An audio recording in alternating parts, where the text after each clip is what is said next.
Hi everyone, Pam Gregory, astrologer. I'm going to be talking to you today about the second half of June and the full moon that we have coming up in Capricorn on the 24th.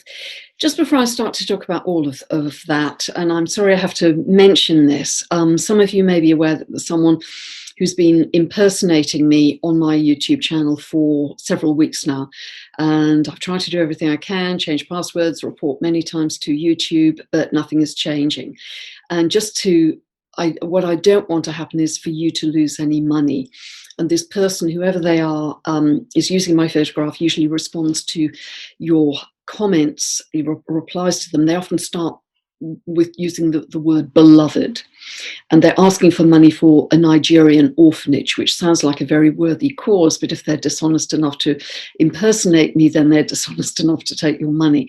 So to the right of their comment, you'll see three little dots coming up. If you can just click on those, and there's a report option there, I'd really appreciate it, because it's getting very tedious and I just don't want people to lose money. So let's go into the astrology now. I think the next few months are going to be intense. Sorry to say that, intense, fast moving, and revealing a huge amount of truth. Equally, there's going to be a lot of blockage on that truth. But I think we are going to be moving in leaps and bounds despite the efforts. This is all the Saturn-Uranus square. That's the dominant aspect for this year. I've been talking about it all year. I'll be talking about it for the rest of the year. I'll be talking about it next year, because it's still operational all through next year too. So the big theme in this is control versus freedom. And it's also about control versus truth as well. So it's very clear to see how that's operating in society right now.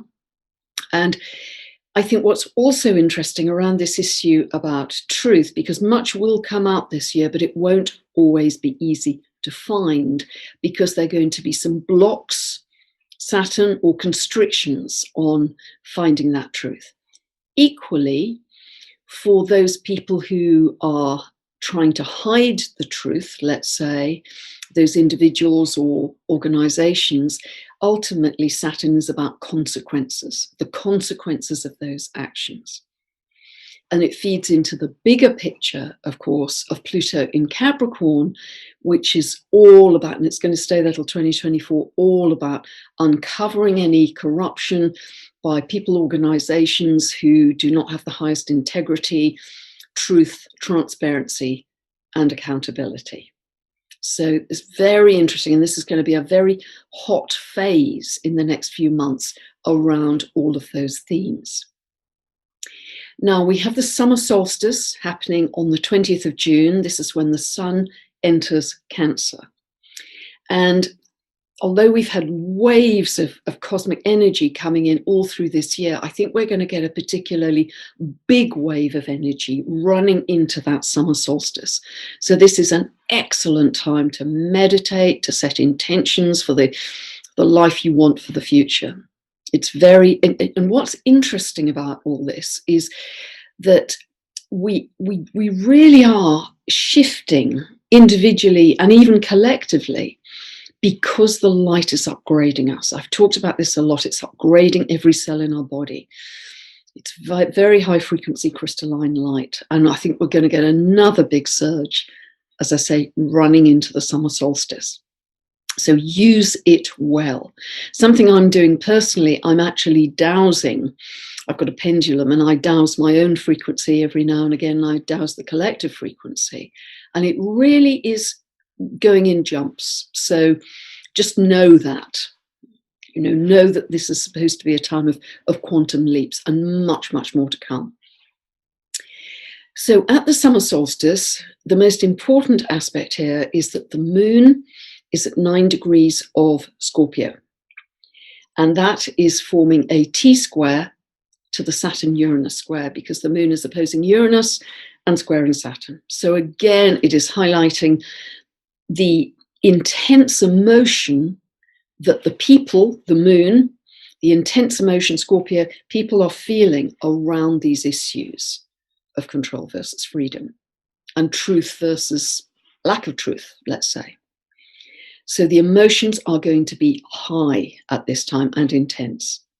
On top of that, on that day, Jupiter moves stationary retrograde at 2 degrees of Pisces, and it's going to stay at 2 degrees of Pisces for the rest of the month. If you have anything around 2 degrees of Pisces, within a couple of degrees, either way, this could be a very important time for recognition or reward or some kind of success for you. So be aware of that. Can be very, very positive. But also, of course, it is in the sign of Pisces, and Pisces is the sign of sensitive emotion. It's a water sign. So Jupiter is going to expand that emotion further. So whatever we're feeling, there's going to be a lot of it, a lot of feeling and emotion. Whenever a planet changes direction, becomes stationary, its archetype is magnified. And so this is about really having a bigger visionary idea of your future, a bigger visionary idea of your future that has much more spiritual meaning in it. So it's really positive at this time. Jupiter will remain retrograde until October. It's actually joining the retrograde party of Mercury, Saturn, and Pluto. They're all retrograde. Mercury actually moves direct on the 27th. So as Jupiter is moving retrograde, Mercury is moving direct. So they almost kind of swap places. But Pluto, Saturn, Jupiter all stay retrograde until October. And I mentioned this in the last video. Pluto then moves direct on the 6th of October, Saturn moves direct on the 11th, and Jupiter moves direct on the 18th. So we're going to have quite a sea changing energy then. While they are retrograde, and Neptune's going to join them in a moment, I'm going to be talking about that, there's a feeling of, firstly with Jupiter, unraveling belief systems, because that's what Jupiter's linked to as well, unraveling belief systems, uncovering truths that are going to change your belief systems or change the belief systems of many people. But because so many of them are moving retrograde, there's almost a feeling of kind of change of direction in society to some extent as well. It's going to be very interesting to see how that plays out for us. But certainly October is some kind of turning point energetically, if we look down the timeline. Then on the 24th of June, at 11:39 a.m. Pacific and 7:39 p.m. UK time, we have a full moon at 3 degrees 27 minutes of Capricorn. So see where this falls in your chart. If you don't know, you can download a free birth chart from my website, pamgregory.com.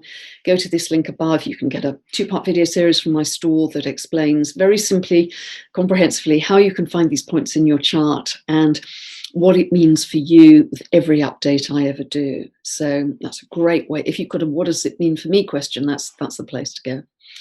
So see where it falls in your chart, because this is a culmination, a closure, a completion of some kind happening for you in that area of life.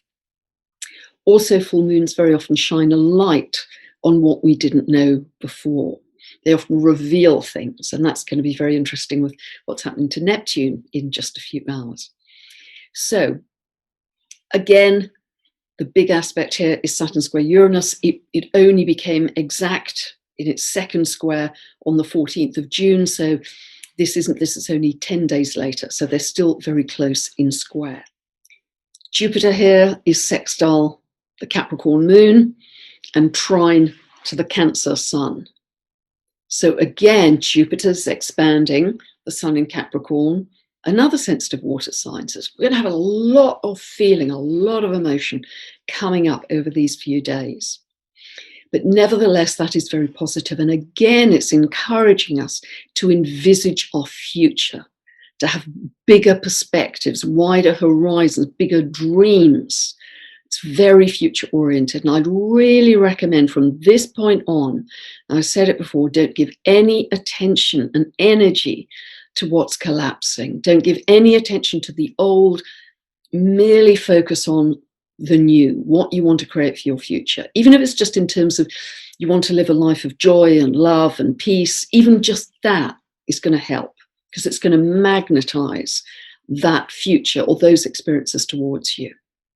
But don't look back, because if we look back and we focus on the drama of all that's unfolding on 3D, we are going to delay the arrival of a better world. It's really simple. It's down to us collectively, how quickly this new Earth comes in.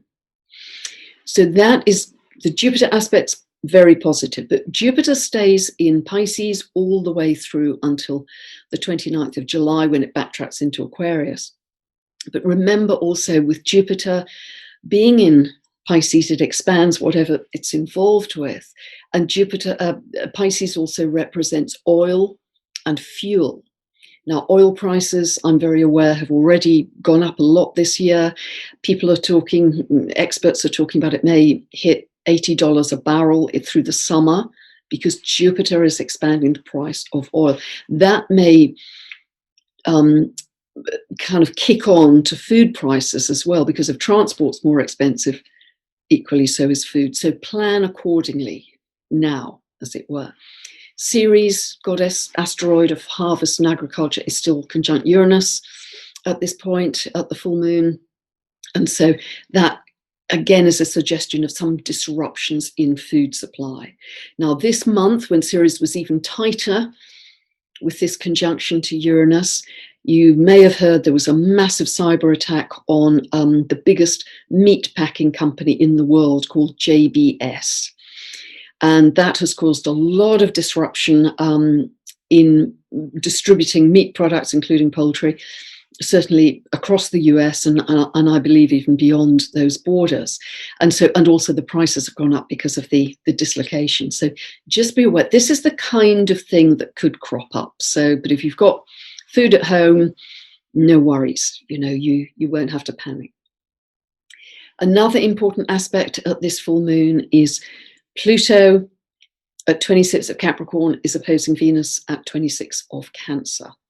Particularly if Venus is in your 5th house by transit, or your 7th house by transit in late Cancer, this could bring up issues around relationship.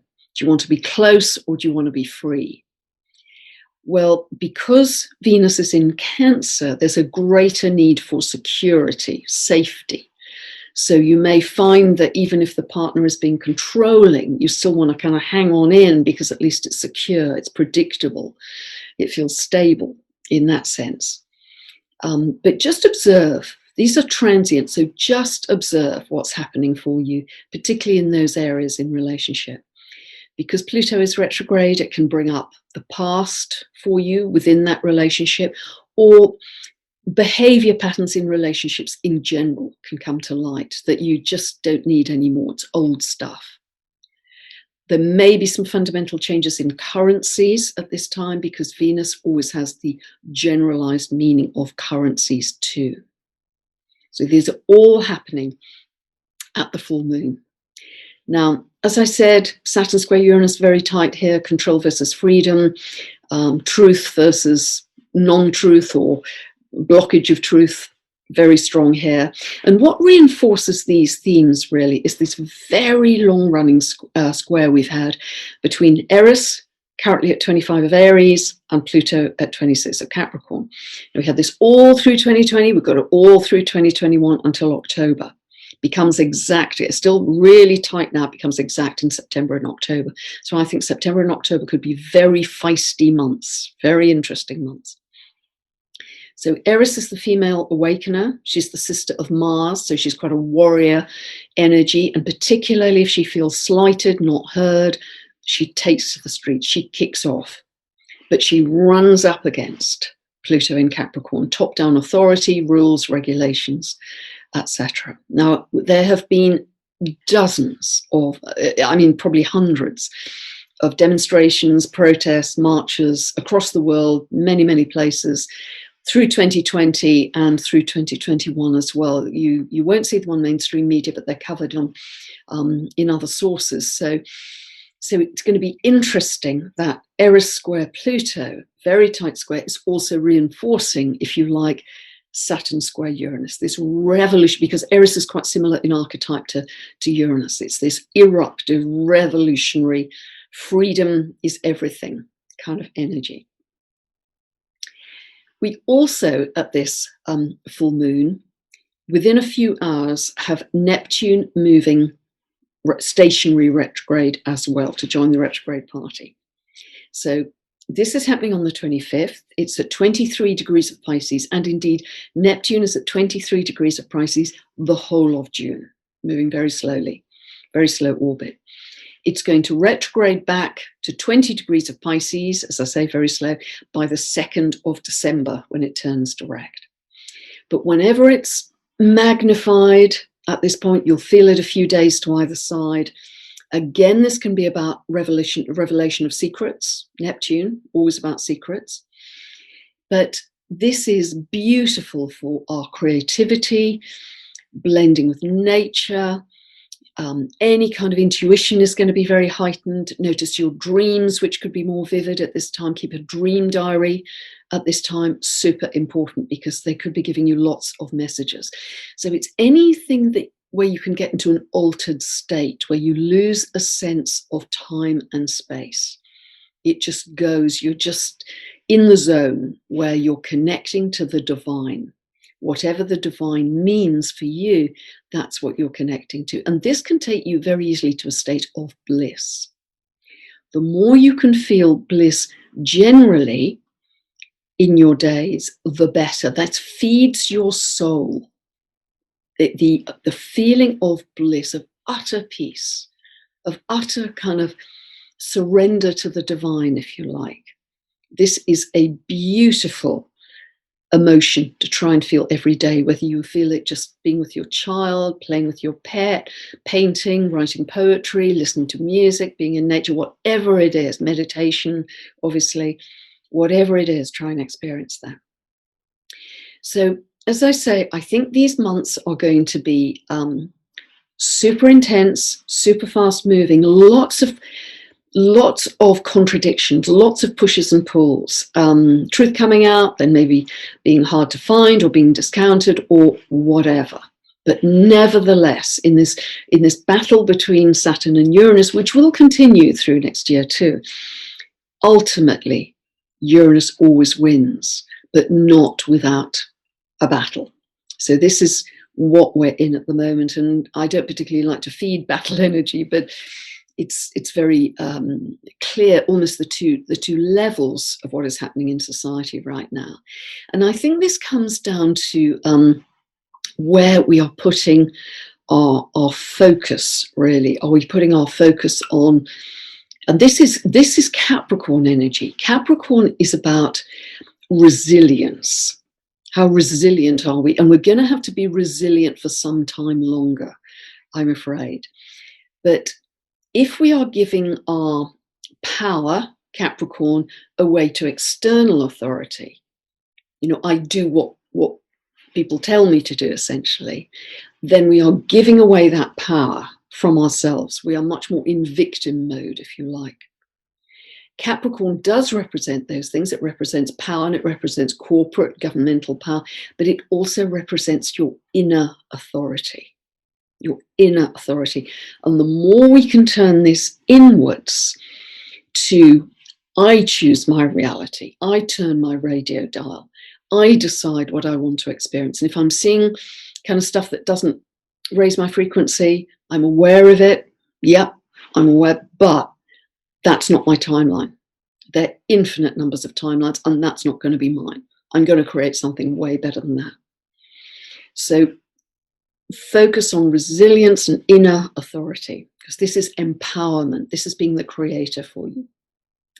And really in that focus is, as I say, just let the old fade away as far as you're able to, but celebrate any tiny emergence of new earth. For instance, there are many events happening now on a weekly basis where people of like mind can get together and just connect with each other and chat and share. And those are really joyful, because they're turning into little kind of mini hubs where people share similar skills, and they're starting to build little mini businesses from home together. This sort of thing. So this is the new earth. This is grassroots up. This is where we're going to create our new assemblies and communities that are going to create our future. So celebrate every time you see any tiny sign of that. That's, really milk that with your focus. Right when we get to the end of the month on the 27th, and again, you'll feel this a couple of days to either side, but on the 27th, we have incredibly strong energy. We have the moon, remember the people in mundane astrology, the moon conjunct Saturn, both square to Uranus, and Mars has now moved into early Leo and is opposing moon Saturn and also squaring Uranus. So this is a T-square. So this is very strong energy. This is combative, combustible, eruptive, and militaristic. It is sudden, unexpected, harsh, disciplined energy coming in. So I don't know how that's going to manifest in the outer world. The moon obviously moves on very quickly, but this Saturn, Mars, Uranus T-square is going to become exact in the early days of July, first few days of July. But we're going to feel it for a good week or so. So be aware this is a very yang energy of external power. So stay in your bliss, knowing that's coming up. Deliberately stay peaceful. Find things where you're going to be sitting by a stream. You're going to be just watching the leaves go by. Find something where you can really just slump, just like butter melting in the sun. You can just feel that peace and bliss if you know that there's challenging energy coming in at you. And remember, as we are moving through this incredible time in human evolution, remember I've talked so much about this new cosmic energy that so many people are feeling, talking about, channeling via their galactic connections. We're getting more and more evidence of galactic beings. Many more people, as I say, are channeling the beings. And as I say, Uranus in Taurus is the galactic Earth. That's what we are becoming, galactic citizens. We will gradually become aware through the coming months and years that we are multi-dimensional light beings. So it's really important to remember where we're headed, because it's way, way, way better than where we are. So with all of this crystalline high frequency photonic light coming in at us, coming in waves, remember this big wave before the summer solstice, find a meditation with like-minded people that you really maximize that. Remember, through all that we're going to be going through in the next few weeks and months, that light is the game changer and love is the checkmate. Light is the game changer and love is the checkmate. Use those as your mantras, your anchors, when things get a little bumpy on the outside. We are upping our mastery day by day, literally. So feel proud, feel excited, and keep your vision on the future. I hope that's helped you. If you'd like any more information about my books, my teaching videos, my very long monthly newsletter, just check out my website, pamgregory.com. Enjoy this full moon in Capricorn on the 24th, and bye for now.